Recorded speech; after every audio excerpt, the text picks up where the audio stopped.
So like I said yesterday, I would like to use this opportunity to do some foundational practice of the path of healing and light.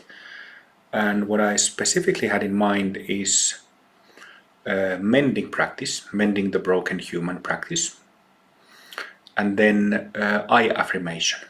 But I think that we will start with mending, and I'll say a few words about that in case, I gave it first time last weekend. So I understand that not all of you might not have had time to listen to the previous recordings. So mending the broken human is the name I've given for this practice.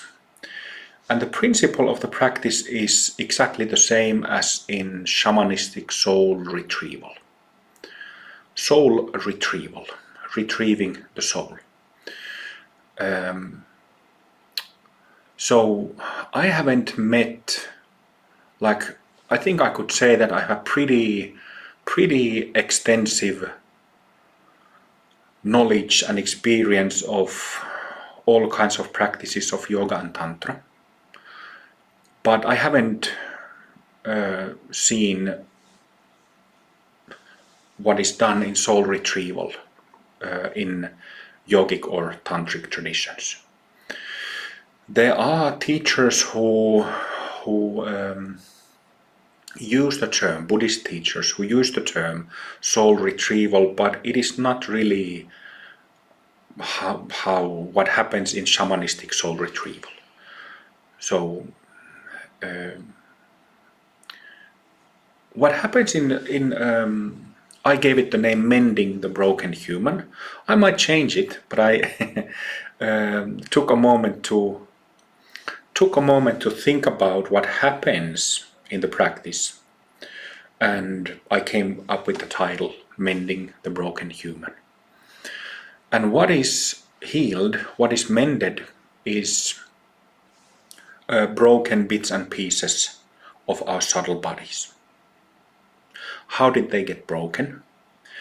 Through those traumatizing, shocking events that we have experienced. So the way how I perceive it, the way how I see it is that some experiences are so shocking that it actually breaks the plumbing. The tubes and lines, pang, poh, they break. They can't handle it. And it is those bits and pieces, broken bits and pieces, that are invited and mended back to where they should be. And the thing is that, it's only been little more than a week since I taught this, but the comments that I've received from half a dozen people are outstanding. Like, the people can really immediately feel the effect of it and feel the benefit of it. And the reason for that is because usually people get traumatized when they're very young, in early childhood and throughout childhood, throughout youth. So we have lived and practiced with a broken system, meaning that there are some pipes, some plumbing that is actually broken and therefore leaking out what is coursing through that system. This means that we have sailed with a boat with holes in the bottom.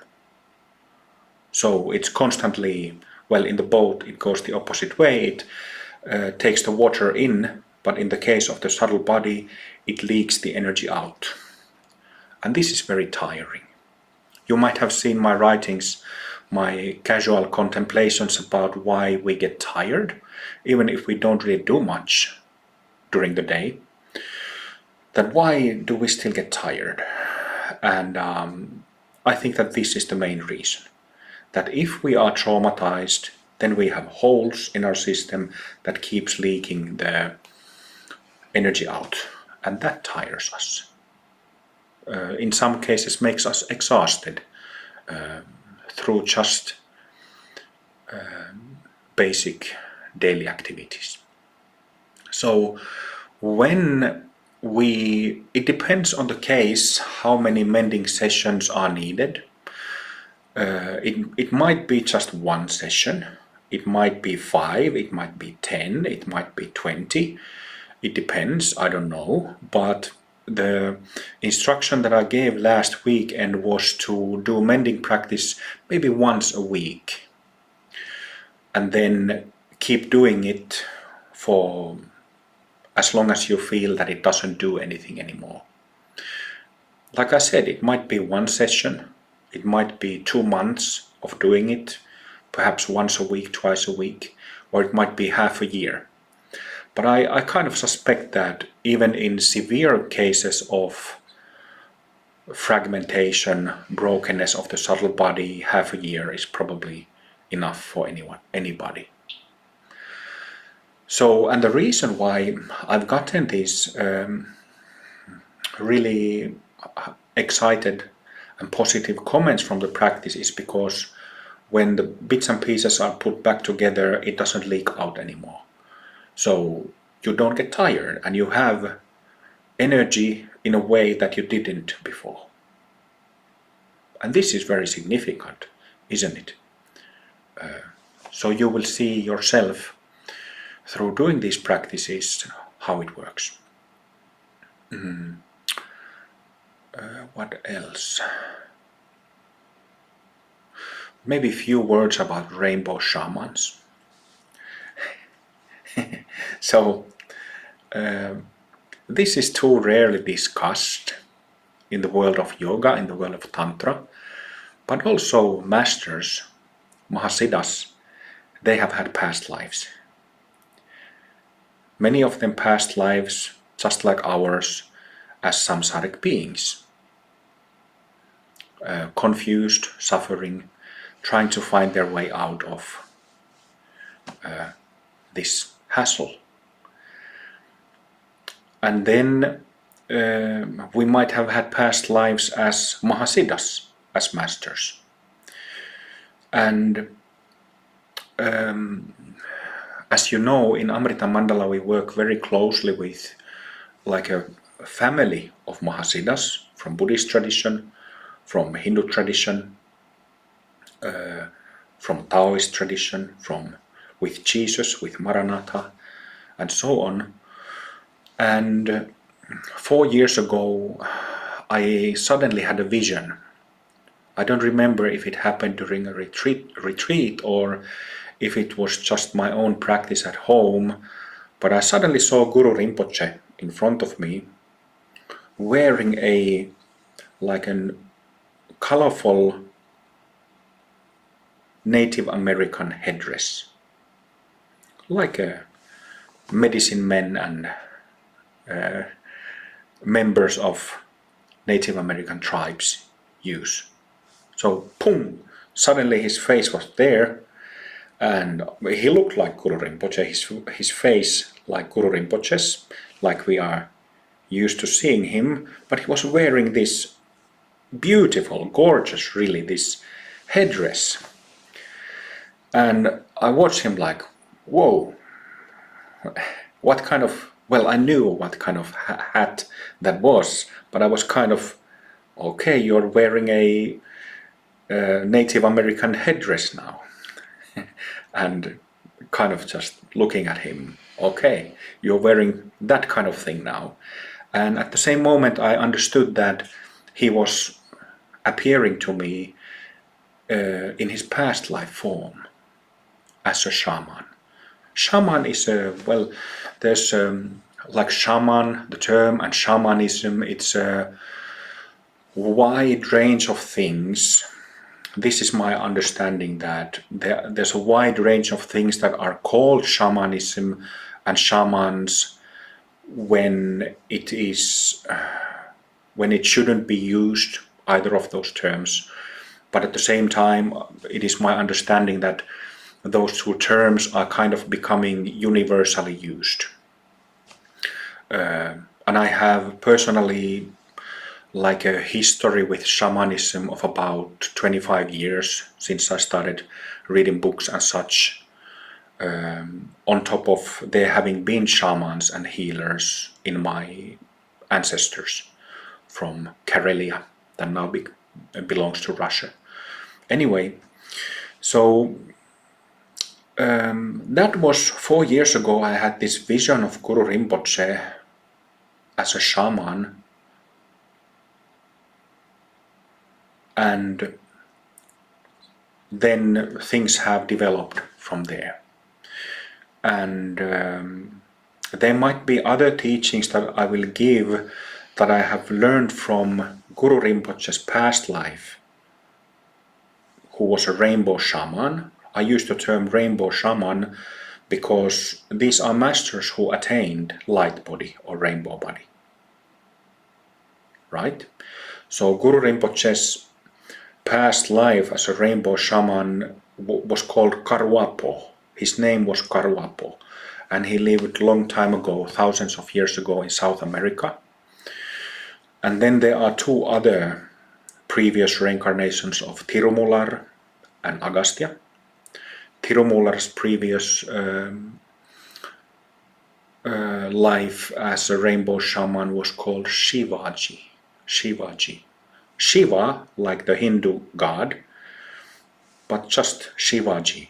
And this was in the very early days of Shaivism, when it wasn't, the doctrines and practices weren't at all established like they have been for many centuries now.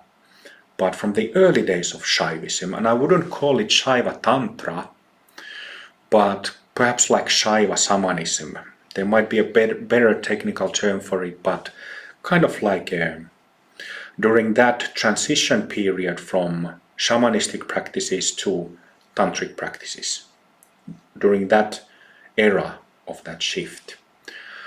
So Shivaji was Tirumular's name, and Amarji was Agastya's previous life as a rainbow shaman. Amarji. Amar is derived from the word Amrita, that you might have heard before, which means deathless one, immortal one. Shivaji, Amarji, Karwapo. So,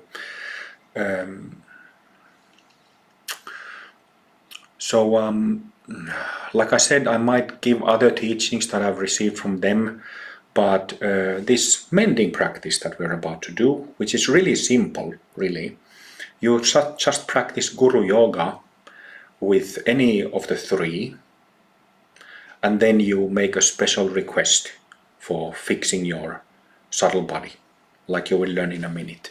So it is not complex than that, but even though it is very simple, I haven't heard or met this practice, like I said, in any tradition of yoga or tantra. But it really makes a difference. I noticed it myself. So I'm glad to pass this to you. I would like to ask a question. How many of you have already done mending practice? Okay, few of you. All right.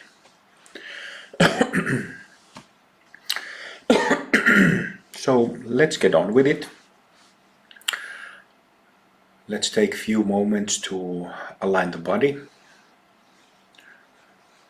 and then we'll take it from there.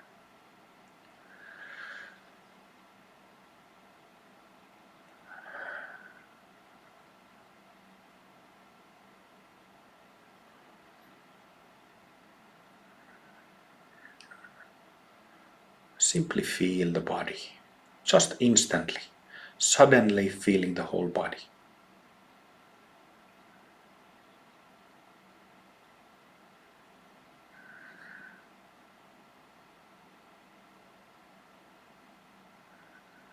And like always,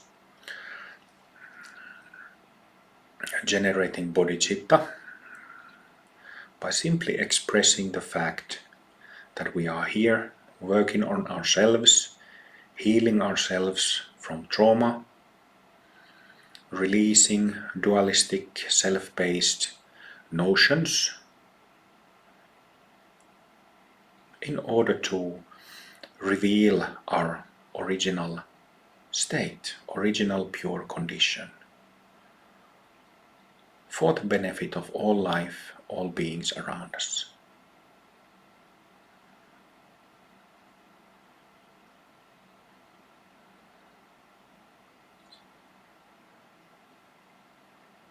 Bodhicitta, with every fiber of our physical body, with every drop of blood, with every bone, with every organ, with all our hearts, putting meaning into bodhicitta.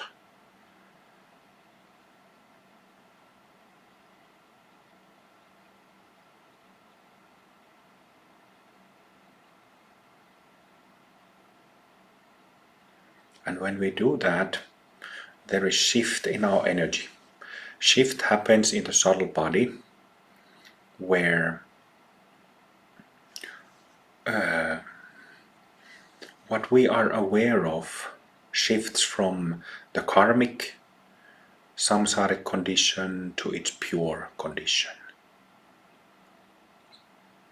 So these two modes, just like in the two-part formula, are all over our system. Because of that principle is why the shift happens.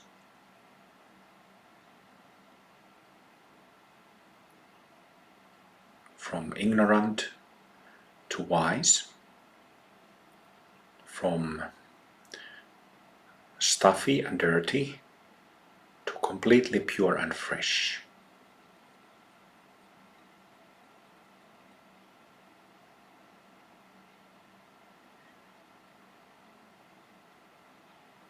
Through practicing, may we celebrate the Dharma, may we celebrate the Sangha, may we celebrate the pure nature that all beings have, and may we celebrate our gurus.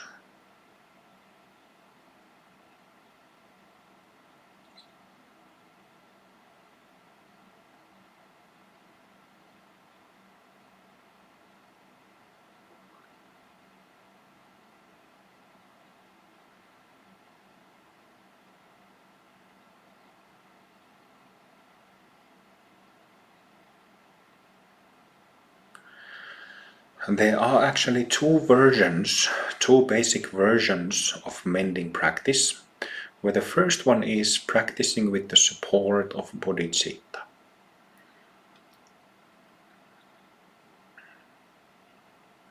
And the second one is practicing with the support of a guru or rainbow shaman.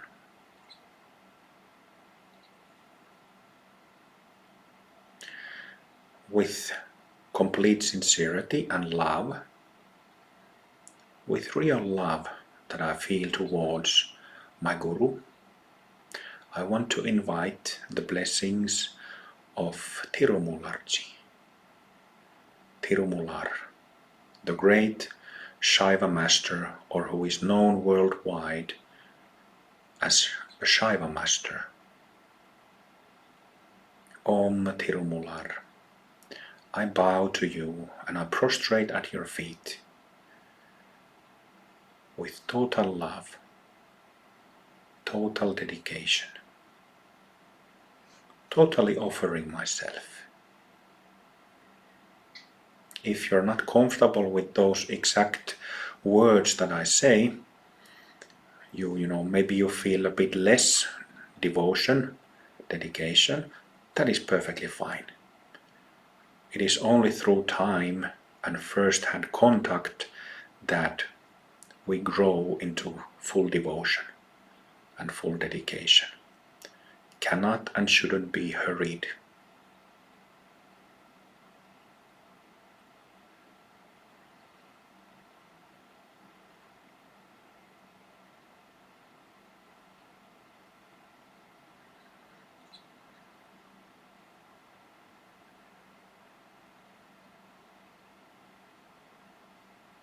Feeling, taking in Mularji's, Tirumular's blessings is lovely, so joyful, so playful, so rich, golden,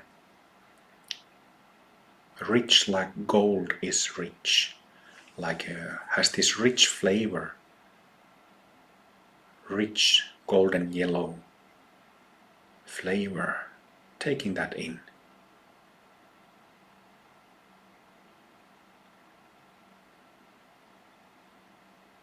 With the fibers of the body, with the meridian system, like all meridians, open.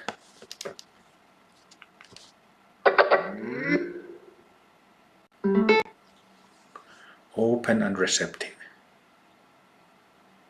as if drinking the blessings, gulping them down, gulping them in.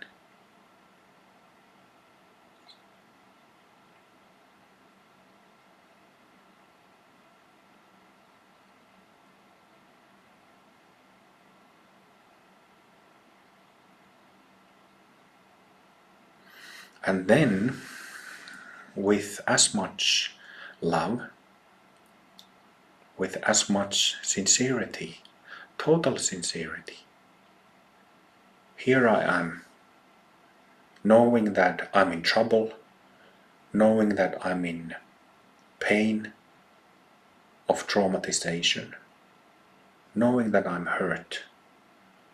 From that need, from that internal need, from that pain, I'm inviting the blessings of Shivaji, Tirumular's prior reincarnation as a rainbow shaman.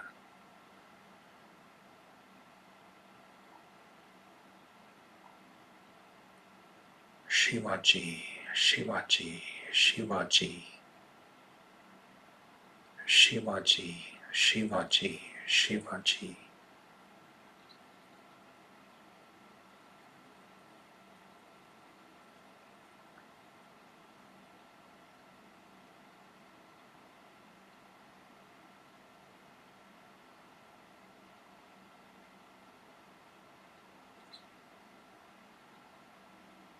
Inviting the blessings of Shivaji, the rainbow shaman.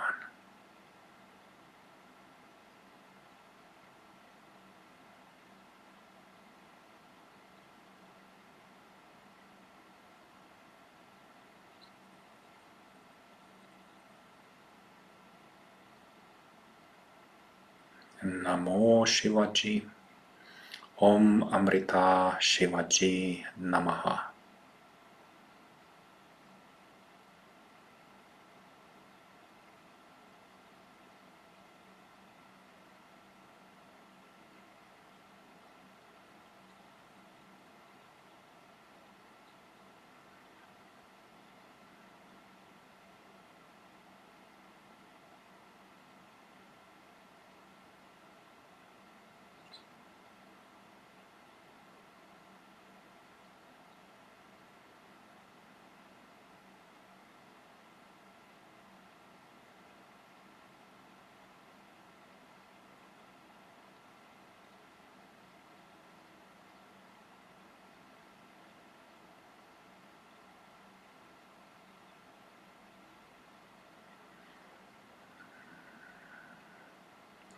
I'll sing a few mantras. You just listen.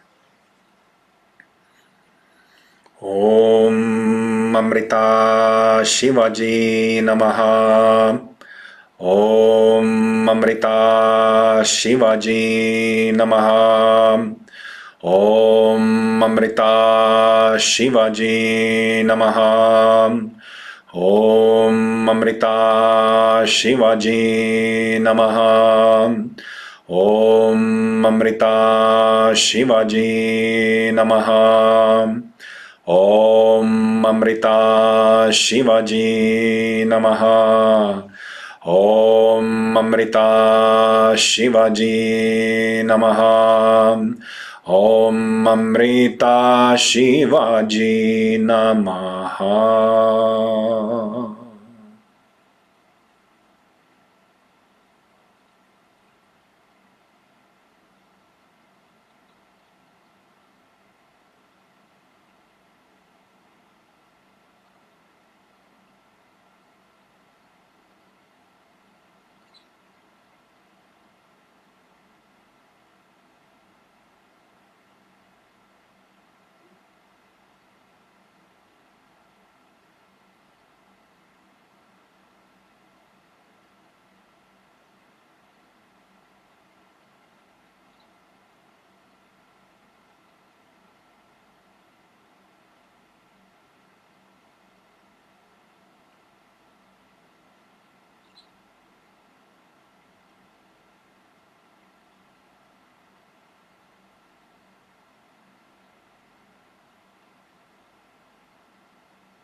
So we could practice just invite Shivaji's or Amarji's or Karvapo's blessings, and in this way just take the blessings in and practice Guru Yoga.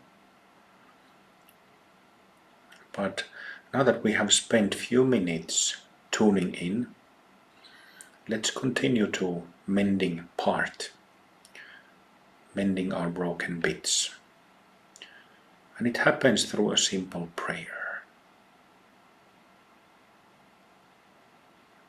Dear beloved Shivaji, please help us to bring back the scattered, broken bits of our subtle bodies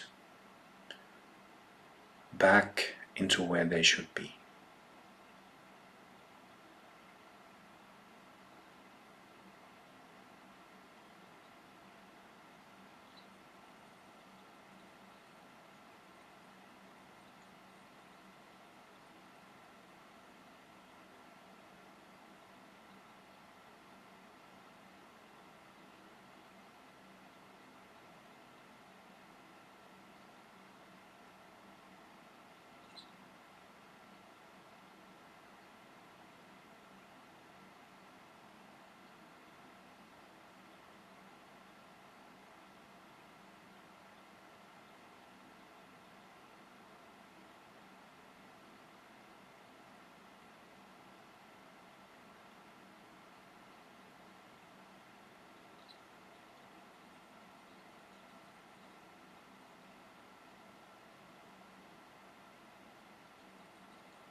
So making a request to the master and then observing what happens, leaving space for observation.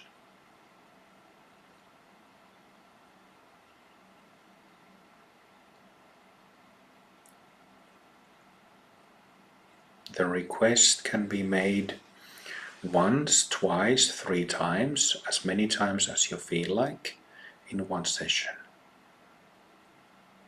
So I'll repeat the request on behalf of the whole group. Dear Shivaji, beloved Shivaji, help us to heal from our traumas by bringing back the scattered parts of our subtle bodies back to where they should be.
Dear beloved Shivaji, help us to heal, please, through mending, through bringing the broken parts of our nadi system, of our meridian system, and physical system back to their original places, asking kindly, humbly.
Stay with it, stay with the energy. Lie down.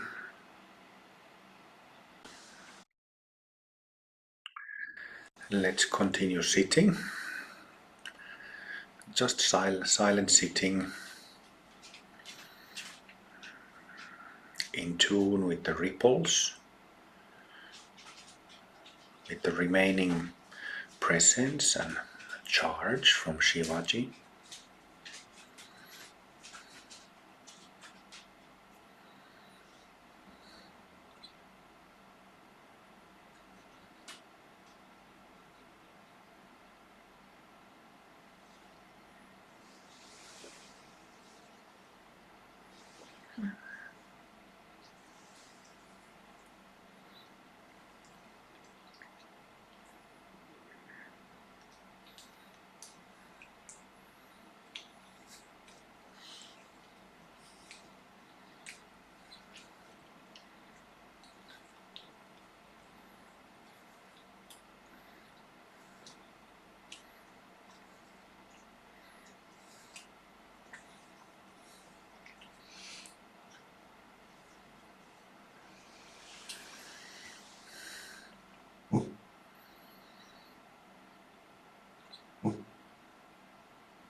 From the bottom of our hearts, with our whole being, with bone and marrow, thanks to Shivaji.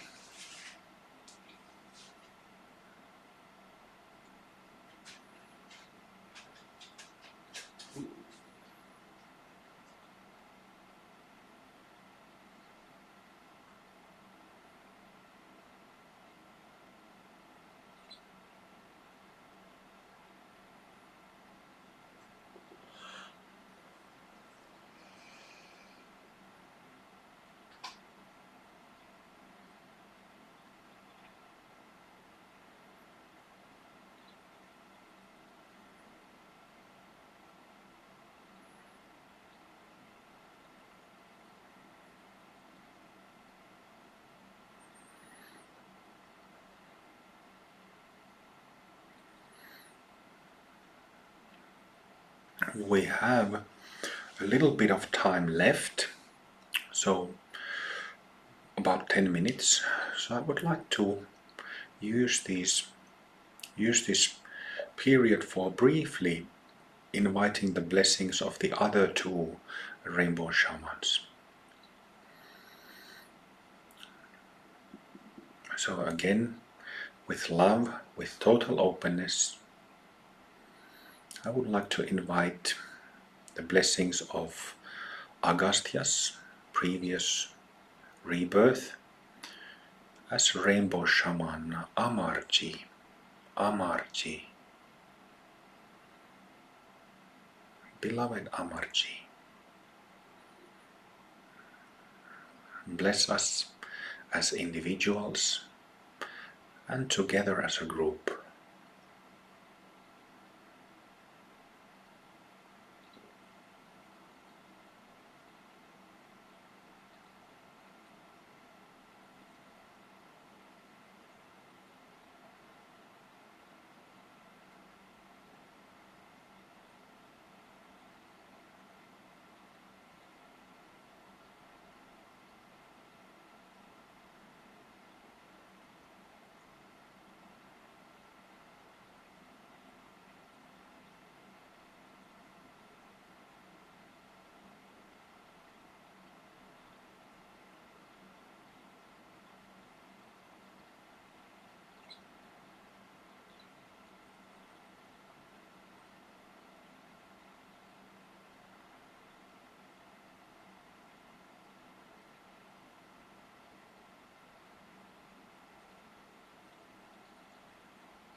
Thank you, Amarji. Thank you very much.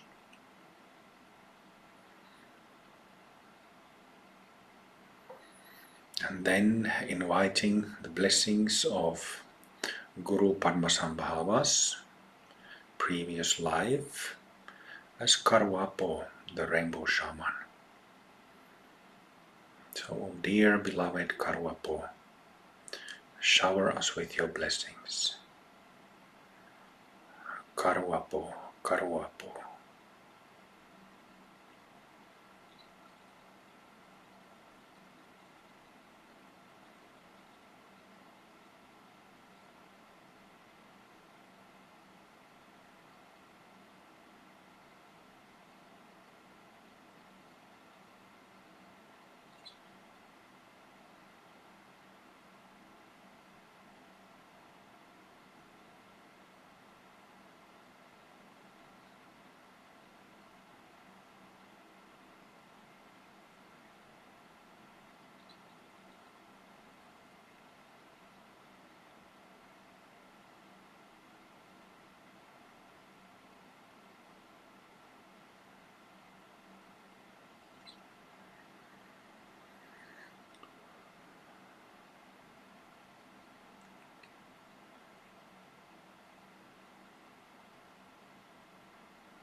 And thanks to Karuapo.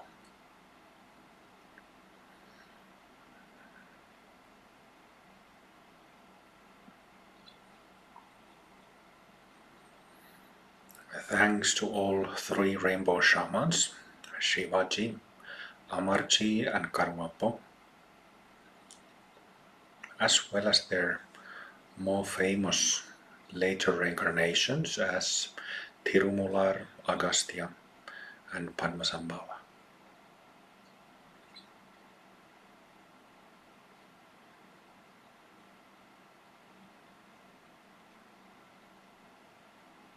May their blessings, teachings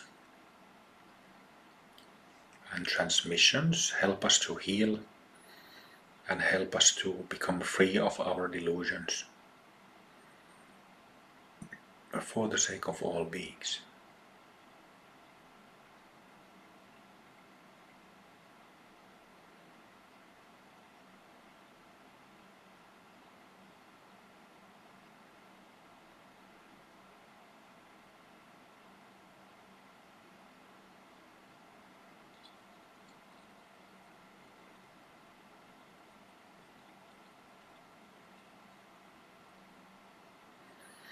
Palm to palm.